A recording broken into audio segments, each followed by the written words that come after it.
ધાંગધ્રા તાલુકાના નવલગઢ નજીક પેપર મિલમાં ભીષણ આગ।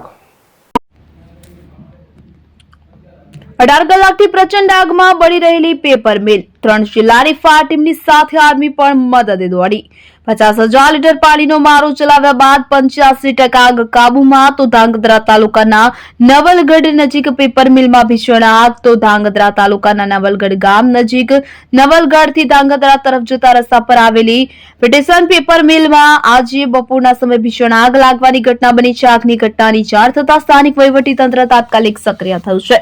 આગને કાબૂમાં લેવા માટે સુરેન્દ્રનગર, ધાંગધ્રા અને આર્મીના ફાયર ફાઈટર ટીમ ઘટના સ્થળે કામે લાગી છે। બનાવની જાણ થતા ધાંગધ્રા તાલુકા પોલીસ અને મામલતદાર કચેરીનો સ્ટાફ પણ ઘટના સ્થળે દોડી આવ્યો હતો। હાલમાં આગ બુઝાવવાની કામગીરી યુદ્ધના ધોરણે ચાલી રહી છે, પરંતુ આગનું સ્વરૂપ અને તેના કારણો વિશે હજુ સુધી કોઈ સ્પષ્ટ માહિતી સામે આવી નથી। આગ બુઝાવવાના પ્રયાસો જારી હોવા છતાં ઘટના સ્થળે અફરાતફરીનો માહોલ જોવા મળ્યો છે। સ્થાનિક વહીવટીતંત્ર અને ફાયર ટીમો દ્વારા પરિસ્થિતિને નિયંત્રણમાં લેવા તમામ જરૂરી પગલાં લેવામાં આવી રહ્યા છે। આ ઘટના અંગે વધુ માહિતીની રાહ જોવાઈ રહી છે।